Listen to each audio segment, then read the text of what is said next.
en el cual estamos transitando en cuanto a esta pandemia que ha afectado tanto al mundo y que nos está afectando, por supuesto. Tenemos en línea al doctor Daniel Martínez, que es el decano de la Facultad de Medicina de la Universidad de El Salvador. Doctor Martínez, buen día, ¿cómo le va? Guillermo Javesto me lo saluda. Buen día, Guillermo, ¿qué tal? ¿Cómo está usted? Muy bien, muchísimas gracias por atendernos, doctor. Contrario. Bueno, doctor, yo le quería preguntar básicamente cómo está viendo este momento de la evolución de esta pandemia y habida cuenta que de alguna manera se están flexibilizando algunas tareas, que por supuesto me parece que también es lógico que así sea, ¿no? ¿En qué punto estamos y cómo ve la evolución de todo esto en Argentina? Sí, primero me gustaría contarle un poquito como decano lo que ocurre en nuestra Facultad de Medicina de la Universidad de El Salvador. Sí, señor, por favor.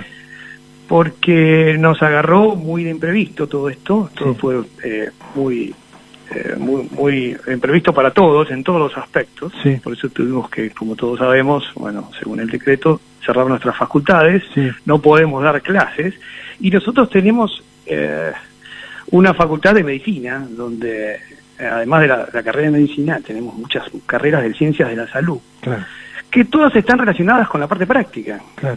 Es decir, podemos dar clase hasta un punto, pero necesitamos que los alumnos vayan a nuestros hospitales y centros, institutos, a hacer sus prácticas.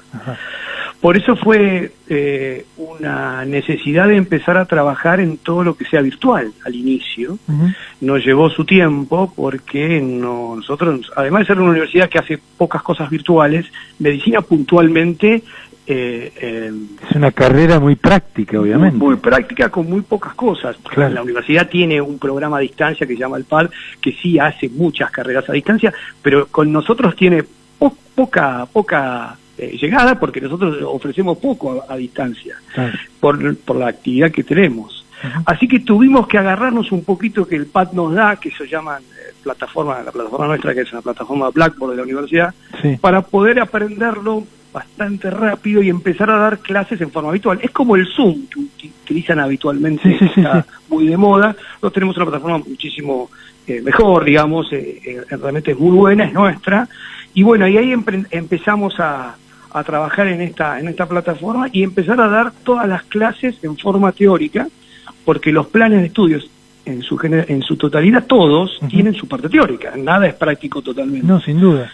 Entonces aprovechamos a enseñar a los profesores, y lo que en marzo era que muy pocos podían dar clase, en poco tiempo más salimos a enseñar y todo el mundo ahora da sus clases teóricas por Blackboard, y dejando la parte práctica para el segundo semestre, si Dios quiera, y esta situación salga bien, ¿no? Doctor Martínez, lo último que le pregunto esto antes de ir a la actualidad de cómo está viendo usted la evolución, pero en las clases teóricas, obviamente, no sé exactamente cómo son en medicina, por eso se lo pregunto, pero llega un momento que uno ve un tema teórico y por lo general uno relaciona que la parte práctica viene inmediatamente como complemento directo de lo que se acaba de ver, de estudiar y de analizar entre los profesores y los alumnos. ¿Esto se puede decir, bueno, hacemos todo lo teórico en el primer semestre y después vamos con la práctica en el segundo? ¿No se interfieren esas cosas? Y no es lo mismo, totalmente de acuerdo con usted. Totalmente, no es igual. Lo ideal en el hospital es hacer el teórico temprano, en el aula del hospital, por ejemplo, las materias clínicas, y después ahí ir al campo de juego, no ir con los pacientes, y por supuesto que es lo ideal. Por eso que estamos en una situación realmente límite en todo aspecto, así que en lo educativo también, y vamos a hacer lo posible para lograr que los docentes puedan enlatar todo lo práctico en la segunda parte y darlo. ¿Es complejo? No es sencillo. Sí, estoy de acuerdo con usted, es así. Lo ideal no va a ser ideal, nunca va a ser exactamente igual. Sin duda. Pero vamos a intentarlo lo mejor que podamos. Bueno, es una situación que ha tomado absolutamente al mundo entero. Yo creo que por primera vez sucede algo a nivel mundial que básicamente lo desconocíamos, ¿no? Correcto, nosotros nos reunimos en los decanos de todo el país, que son con 40 facultades de medicina, y cuando exponemos, cada uno expone lo mismo, o sea, estamos en la misma situación, o sea, esto nos pasa en todo el país, y en todo el mundo, porque también están asociaciones latinoamericanas que se reúnen y todo el mundo comenta exactamente lo mismo, tratando de dar lo máximo que se pueda en la virtualidad. Pero bueno, por ejemplo, nosotros en sexto año de medicina, que es el 20% teórico y el 80% práctico, claro, y eso vamos a tener que extender el calendario académico un poco más, para que los chicos puedan hacer sus prácticas correspondientes. No podemos dar títulos a médicos que no hayan pasado por el hospital en su último año, no puede ser. Así que lo extenderemos, buscaremos la forma de que los chicos adquieran esas competencias que tienen que tener en ese momento, ¿no? Todo lo que sucede a nivel de los estados, de los países, de los distintos gobiernos, de consulta permanente entre las autoridades sanitarias, ¿también se da a nivel de los distintos países, de las autoridades de universidades y de centros de estudio que tengan que ver con la medicina? Sí, nosotros estuvimos en la última reunión de AFACIMERA, Asociación de Facultades de Medicina, sí. La última hace una semana, con el ministro. Estuvimos casi 40 había conectados de todo el país. Sí. Bueno, y el ministro nos dio un mensaje y nos agradece que podamos trabajar conjuntamente con el Ministerio de Salud lo que se pueda, y estamos siempre a las órdenes, ¿no? Por ejemplo, nosotros en medicina estamos intentando que los chicos de sexto año puedan hacer un voluntariado a las órdenes del Ministerio de Salud del gobierno de la ciudad, claro. Para poder colaborar con gente mayor, en los lugares de atención primaria de la salud, con llamados telefónicos. Hace falta voluntarios, hace gente que trabaje y bueno, que vacunen. Hay cosas para hacer, así que bueno, ahí vamos a hacer nuestro pequeño aporte, y las demás facultades también. Gente de la UBA también va a aportar mucho. Y bueno, y todo el mundo está a disposición de esta situación epidemiológica mundial, ¿no? Pero sí estamos en contacto permanente con el Ministerio. Doctor Martínez, ¿cómo ve la situación en este momento de la Argentina? Hay puntos que la gente tiene muy claros, hay mucha presión de la gente por volver rápidamente a la normalidad, pero ¿cómo se hace para volver a la normalidad cuando todavía uno, noche a noche, y seguramente a usted le pasará como a los 44 millones de argentinos, tenemos un informe diario que muestra todavía cifras muy altas de contagios, cifras lamentablemente de fallecimientos que son importantes, todavía, y por suerte tenemos ahora este kit que ha salido gracias a los científicos de CONICET, con ayuda de otras entidades también, que va a facilitar la teoría, los testeos, básicamente, que me parece que son una de las medidas de prevención que más ha faltado, ¿no? Sí, la pata que nos faltó fue el mayor testeo. Ajá. Yo le cuento que los que asesoran al ministro son gente que uno lo conoce de toda la vida médica. Sí. Son gente de mucha experiencia, gente muy seria, que trabaja muy bien. Realmente el presidente se ha rodeado de gente muy capaz, y eso lo da tranquilidad a todos, ¿no? Sin duda. Yo creo que sí, creo que la decisión para mí fue acertada. Nosotros no somos economistas, somos médicos. La parte económica no lo podemos decir, quizás sí, quizás no, lo sabremos el día de mañana, pero esta cuarentena realmente hizo su verdadero beneficio en la famosa, que lo hemos escuchado por todos lados, achatar la curva. Sí. Hace que el sistema de salud se prepare y se prepare bien, y se prepare con más camas. Por ejemplo, el Hospital Muñiz preparó un pabellón de 350 camas que puede llegar a poner gente en los pasillos y duplicarlo si hace falta, que hace 2 meses no lo tenía preparado, y así en muchos lugares del país. Entonces no dio tiempo el sistema de salud a prepararse bien y a esperar esto que se llama la gran ola de enfermos, que gracias a Dios está siendo muy tranquila, a pesar que hemos duplicado, ¿no? Obviamente tenemos 300 casos ya y teníamos menos de 100, pero es muy lenta, y gracias a la lentitud y gracias a esto que se está haciendo de la cuarentena, nos permite que esto sea bien lento, y todo el mundo se va preparando, ¿no? Así que yo, en cierta manera, mi visión como médico es buena para mí. Debe ser así. Yo discuto hasta con amigos míos que me dicen, pero Daniel, ¿cómo puede ser que no podamos salir? Y yo defiendo a ultranza esto porque creo que la decisión médica es la correcta. No sé en lo económico lo que nos puede pasar. No, por supuesto. Son carriles distintos que en algún momento seguramente, cuando se baje el espectáculo, expectativa o se tenga un poco más en forma concreta algún tipo de certeza, si es que la llega a ver en algún momento, de que la cosa a nivel sanitario está medianamente controlada, ahí podremos empezar a ver, bueno, ahora hagamos no cargo de la economía, pero con una sociedad sana, porque con números tan terribles como los que vivió España, Italia, Gran Bretaña, Estados Unidos y Brasil, sin ir más lejos. Guillermo, me preocupa Brasil, que está al lado nuestro, que tiene el clima casi como nosotros, mejor que el nuestro tiene, porque no tiene tanto frío, y tiene 15.000 muertos, o sea, creo que llega a 16.000. Sí, es una cifra. Muchos muertos en Sudamérica van a un puesto muy alto.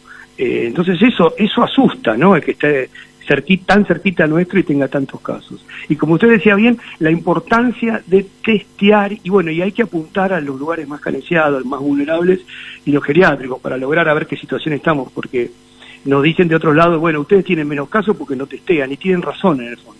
Uh-huh. Y esto que se ha descubierto ahora, que es este método nacional, que es el Instituto Milstein con Casará, tenemos gente de la universidad que está en el grupo, que realmente es gente muy seria, muy seria, y Dios quiera que este test rápido salga y si pueda hacer muchos test a mucha gente, ¿no? Y tener una composición del lugar mayor. Pero hay algo muy importante, que el termómetro es la gente que está internada y en terapia intensiva.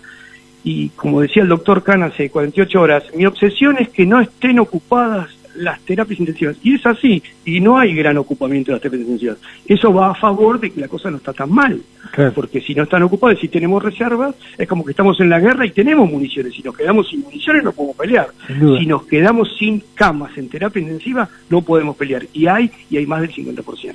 Bueno, es lo que ha pasado justamente ahora en Santiago de Chile, que están al 90 y pico % la capacidad de internación en los centros de salud, justamente en terapias intensivas, y por eso han tenido que endurecer absolutamente la cuarentena y llevarla a todo el territorio de la capital de Chile, porque es imposible, porque han llegado a ese número, lamentablemente, ¿no? Sí, volvieron todo para atrás y cuarentena total como el primer día, digamos. Ahora, en el tema de los testeos, doctor Martínez, porque hay muchas versiones con esto, ¿no?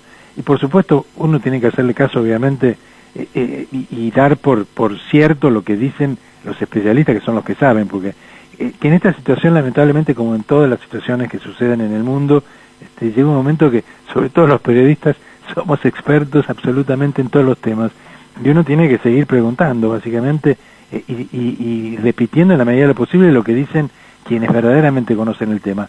Los test, hay algunas corrientes de científicos, inclusive, que dicen, bueno, sí, es muy importante el test, pero da una figura del momento. Ahora, ¿eso cómo se hace para porque tampoco nunca vamos a tener una cantidad de test tan enormes que permitan testear a todo el mundo varias veces por semana, por ejemplo, para ir sabiendo cómo son las cosas? ¿Cómo se organiza el testeo como para maximizar el hecho de tener ahora, a partir de seguramente esta semana y la que viene, una cantidad mayor? Yo creo que es verdad lo que usted dice, que uno puede testear hoy y el paciente mañana, o el ciudadano mañana aparece con el coronavirus porque se contagia el día siguiente. Pero por eso sí hay que ir a buscar a los lugares donde haya mayor circulación. A esos hay que invadirlos. Hay que ir a los geriátricos, a todos los que, la mayor cantidad de geriátricos que se puedan, donde hay empezar por los de mayor número, y ahí testear porque si uno aparecen los famosos asintomáticos, es otro de los grandes temas que tenemos con este virus, que no pasa con el influenza, es la gran cantidad de pacientes asintomáticos que contagian. 2 de cada 3 son asintomáticos, eso es terrible. Entonces, ir a los lugares vulnerables, por ejemplo la Villa 31, lamentablemente hay muchos casos, bueno, hay que ir ahí, además hay que ir por esas partes, o sea, divididos por partes, para ir testeando y logrando a ver qué situación está. Y si hay positivos, aislarlos, porque es el contacto estrecho del paciente sintomático, ese también hay que aislarlo, y hay que llevar, aunque esté asintomático, hay que llevarlo. En el Hospital Muñiz el otro día llegaron 3 micros para poder testear, y se testeó a todo el mundo. Hubo que usar todas esas camas que hay, y a las 72 horas se empiezan a darle el alta cuando son todos negativos, pero después tienen que volver a su lugar a estar aislados, y la gente que está muy hacinada, ¿cómo hace? Es un problema. Es muy difícil. Pero yo creo que, contestando a su pregunta, hay que ir a los lugares donde haya más circulación. no a cualquier lado, a donde uno vea que hay más, y ahí invadir con testeos. Perfecto. ¿Por qué en los centros médicos, en algunos hospitales, en algunos centros de salud que tal vez estén más en mayor contacto? Por supuesto, los médicos son quienes están, los médicos, los enfermeros, el personal administrativo, son los que están en la primera línea, ¿no? ¿Por qué hay tantos contagios? ¿Es falta de equipamiento, falta de insumos? Hay un poquito de todo. Equipamiento hay, en algunos lugares falta. Equipamiento en general hay. Hay mucha circulación de personal de salud de un lado al otro. Hay casi 400, creo, tengo el número exacto, no tengo, de personal de salud, entre enfermeros, camilleros, médicos, de todo, que han tenido coronavirus.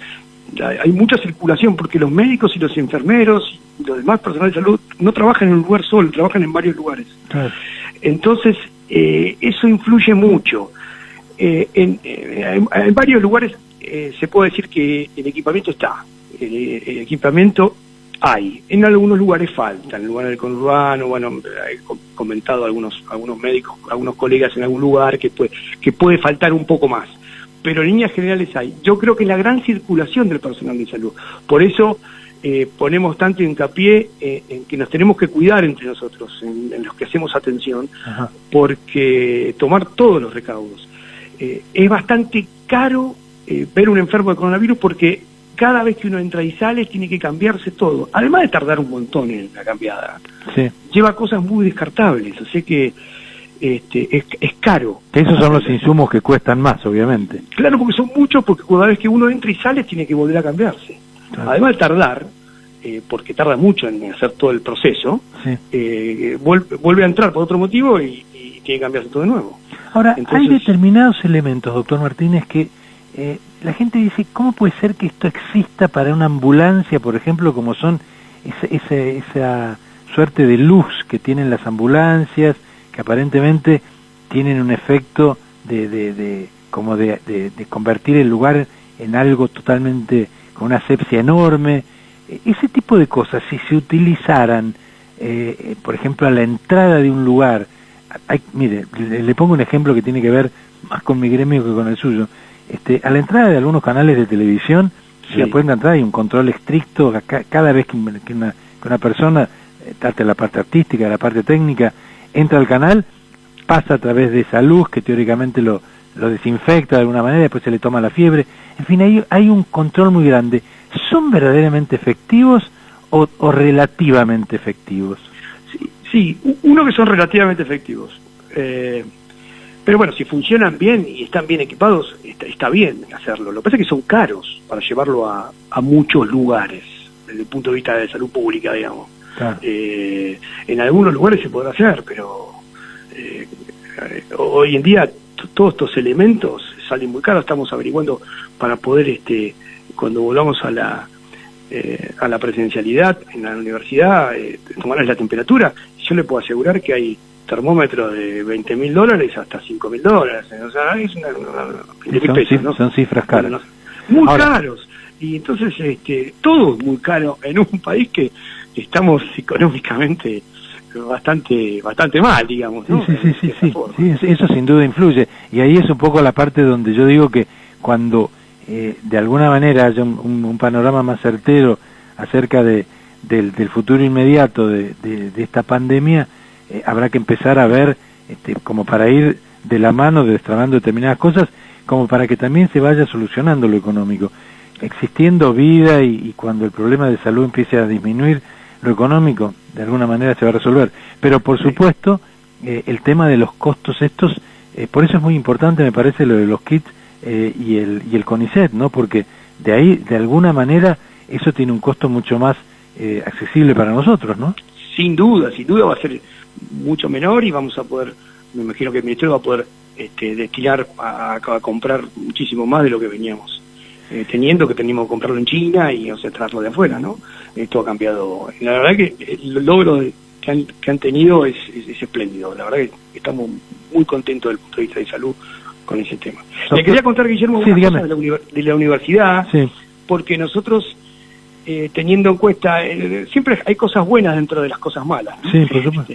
Uno descubre que la virtualidad a veces sirve para la comunicación y nos sirve para dar charlas muy interesantes, y nos llevamos la sorpresa que a veces tenemos más gente escuchando esa charla que si fuese presencial, seguro, debido a la comodidad de poder entrar a una aula virtual desde su casa.